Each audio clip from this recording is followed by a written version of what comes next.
Welcome to Jurassic World.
Welcome to Jurassic World Minute, where we visit Jurassic World 1 minute at a time. Release the dogs of war. I'm Brad.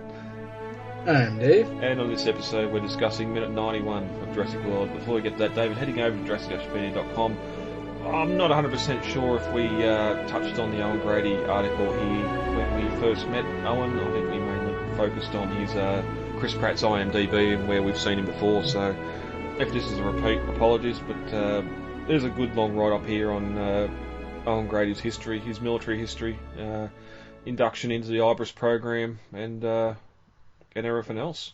Yeah, this article, I think this may have been one of the ones that we revamped recently. We welcomed a couple new staff members to Jurassicpedia, two people who both had worked with Jurassicpedia before, back when it was Jurassic Park Legacy. So we've been going through revamping articles, expanding character articles, stuff like that. And so, yeah, this basically goes into a lot of his background that we don't really touch on in the movie itself, but it gets implied through other sources, like that he trained dolphins to plant mines on ships when he was in the Navy, and that's how he got into animal behavior study that he applied with the IBRIS project. Yep. And there's one good paragraph here that I want to touch on too, related to what's happening here with the release of the animals in this air quotes field test. Hoskins continued to push for a field test, which Owen opposed. His position was not just due to his baggage regarding military animals. He understood that the raptors were not domesticated by any means. They were likely too intelligent to be truly domesticated at all. If released into the wild, they could revert to their natural instincts and reject his authority.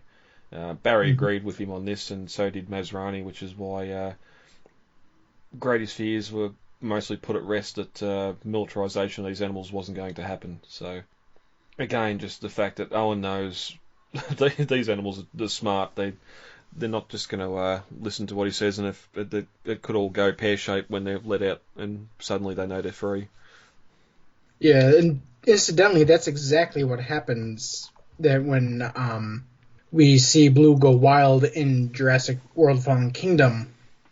We see her not sort of really recognize Owen at first. She's just straight up about to attack him.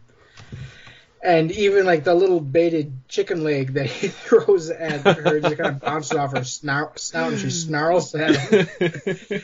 So yeah, it doesn't really work out having them in the field for an extended period of time because as the worry was, they go feral. They forget their training. It gets buried down deep in their intelligence as their instinct takes over, and they gotta hunt, they gotta eat, they gotta, Oh, don't bring that back up.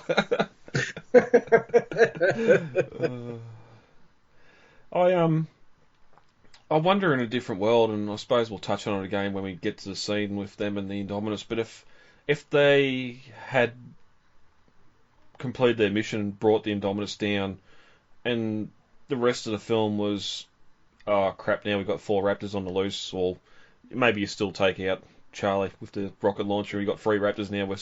We're got to escape from. I wonder if that'd be too much of a rehash of Jurassic Park, or if we needed the Indominus for that mainstream end fight, just to end out the film. I think the Indominus does add a level of less copy-paste to the series. And I think that having her actually adds to the new movies by giving us a different direction from what we're typically used to. Well, I suppose, too, Lost World and Jurassic Park 3 all have the conclusion, or maybe not so the San Diego stuff in Lost World, but your main sort of final escape is all involving raptors. So you head over to Jurassic-Pedia.com for this article and many more. I've just seen they can respond to command. We need to take the research and get it on its feet. The wild animals, Hoskins. Trust me, you don't want them in a field. Dave, we're going to get into minute 91. Yeah. Alright, minute 91 of Jurassic World opens with Zach finally being a big brother and ends with the raptors running free on the island. Dun dun dun. Release the raptors. As we continue, the boys come together into minute 91. Zach tells Gray they'll always be brothers and they'll always come back to one another no matter what. And they both repeat, no matter what. And as the scene ends, they sort of just touch their foreheads, not going to cuddle or anything else. But that's when we cut to Owen holding the Indominus flesh prop from earlier with the tracker in it, which how last time we've seen this was in her mother's hand, and it got pulverised into the bottom of that stream. Who went back and retrieved it? Well, it's possible that he had dropped it at some point prior to actually biting the dust, and then they sent a team out to retrieve the bodies so that they could have something to bury, you know, or give the next of kin something to bury, I should say. I think when we discussed that minute, the that courageous last soldier with the pump action shotgun was laying down cover fire on the Indominus so the injured people could get away from behind him. So I'm pretty sure we discussed that there were survivors of that ambush, even though the Indominus would have taken that guy out and kept on attacking. So yeah, as you said, there probably would have been more support sent out there to retrieve bodies and the injured. I'm just thinking if we knew then that Hoskins wanted the Raptors for this plan, so he would need something of the Indominus. If he instructed ACU to find any sort of trace of the Indominus that they could use, just to have it on hand. Otherwise, I don't know jack about tracking, animal tracking and scents and that sort of thing. I don't know if they could have just gone to Paddock 9 with a shovel and got a shovel of a stool and used that, or if it actually had to be part of a body. I'm guessing it would have to be part of a body for the Raptors to pick the scent up. Yeah. I think it's interesting that you still see a bit of flecks of blood on the hunk of flesh, and you really shouldn't at this point. That blood should have been long dried or coagulated, you know? Well, it is the tropics. We know the blood doesn't draw on the humidity.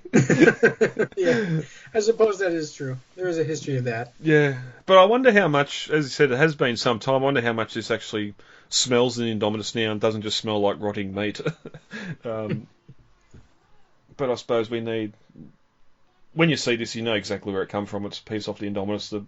It's still got that tracker in it, so it's doing what it needs to do for the audience to know. Yeah, and the tracker's still going. I mean, you would think that somebody would have turned it off or something. Well, it is encased in plastic or glass, so maybe they can't turn it off. I mean, you could still... I mean, I imagine you could still, like, remove it from the flesh, you know? Well, yeah. Why is it still part of it? We know earlier from the gyrosphere too that Owen had a tooth from the animal too, so maybe there's not enough scent on that to use. Yeah. We also don't know if he even kept the tooth, you know? Yeah, good point. Not like some other hunter we're going to find in the next film. He starts holding out the piece of flesh up to the raptor cages, and we can hear them snorting inside, getting the scent of the Indominus. And as he's holding up the meat, he's flicking that little clicker of his a few times too, telling the Raptors exactly what he wants them to hunt. Which that's some mighty informative clicking. That him just holding the meat up and clicking it means go hunt, search.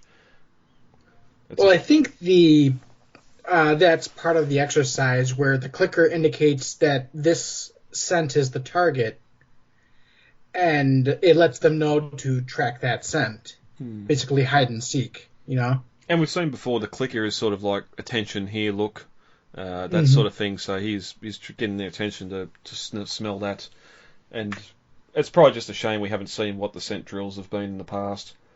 Yeah. An addition I do like is you can see the raptor's breath puff out of the cage as they're sniffing and snorting. Yeah, yep.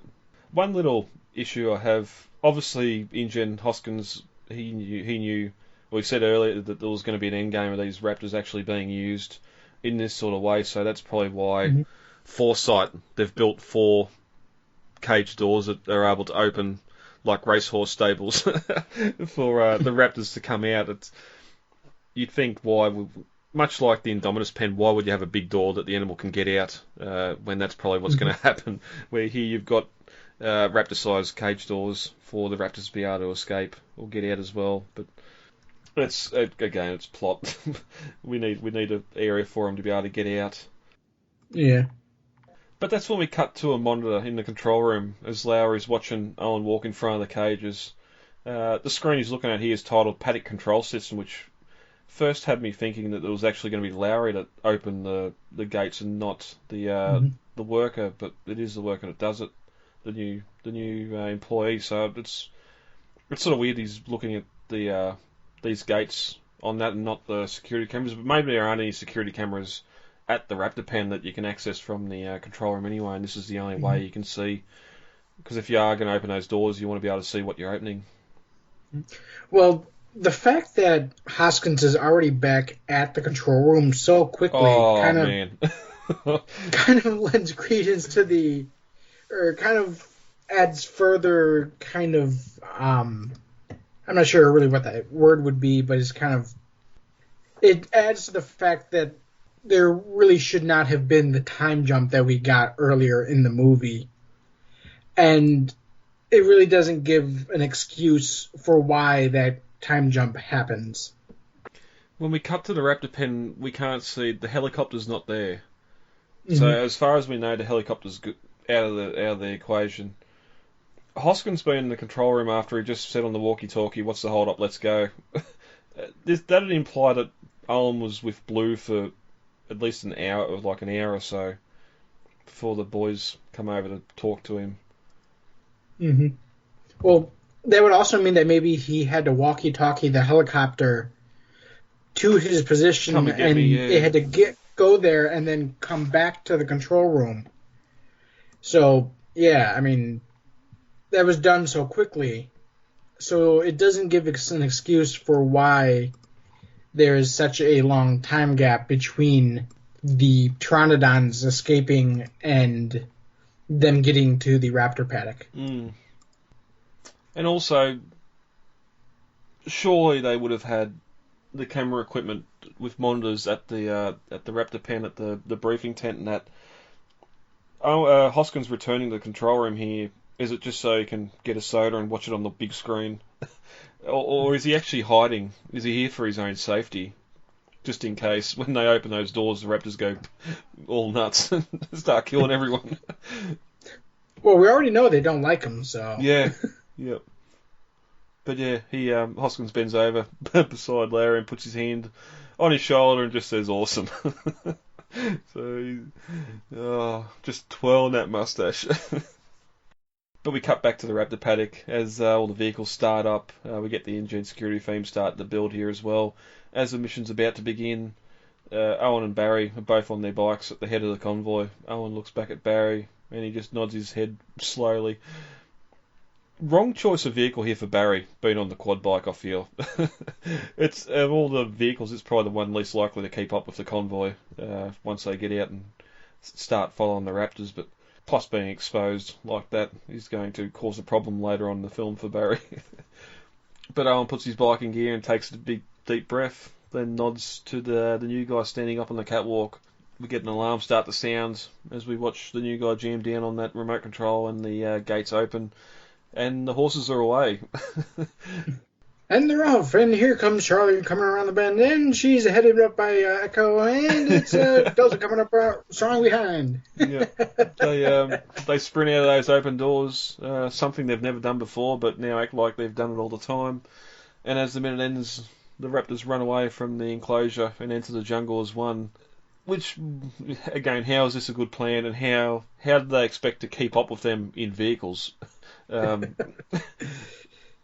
This is probably one of the sequences, and we'll get to this more as we discuss this next minute here, about how just the camera, the vehicles, everything about this this run sequence is what I call bad modern cinema. Yeah, I don't know how. I suppose we'll talk to when we get there. I don't know really how you'd improve on what they need to accomplish here. I hate people comparing it to what we get in the Lost World with Sarah and Kelly chasing the Raptors on the motorcycle. It's nothing. It's nothing alike. It's yeah. No. But I mean, first of all, that happens out in an open field. Mm-hmm. But we'll get to that when we get to the poster shot. Anything else on that before we get to novel comparisons? No, I think we're good. All right. While Owen's walking around the cages holding out the meat, he whispers to the Raptors, "Don't embarrass me." Which, again, not too sure what's going to happen when those doors open. Owen fastens a night vision camera to the handlebars of his vintage bike and revs the engine. That's a bad idea. Anyone that's put hard-mounted cameras to BMX handlebars, motorbike handlebars, no, that's a very shaky camera, and you're not going to see a lot from it. And as far as I know, they didn't have GoPro, or no, they would have. No, wait, never mind. This is 2015. They definitely had GoPro back then, so it might have been something like that where the GoPro has a built-in gyrosphere that stabilizes the camera. Yeah, well, you do have them sort of gimbal stabilizers now, or even back then you had them as well. So, yeah, but we don't see him do that in the novel and the film. I'm just trying to think later when we get all the camera shots on the screens if there's actually one on the front of Owen's bike or not. We'll have to keep an eye out for that. Mm-hmm. But everyone leaves the area after the Raptors, including Claire in the Unimog, which we mentioned earlier. But in the film, we know they stay there until all hell breaks loose. So I don't know why Claire would follow in the Unimog. She's supposed to be keeping the kids safe, and going out on that mission is definitely not keeping them safe, no matter how locked up in the back of that Unimog they are. Mm-hmm. But that's it for 91. We are on the cusp of this mission, and it's not going to go well for everyone involved. But I can't wait until we start talking about that in the next minutes. Dave, if that's it, we'll get out of here for the day. All right.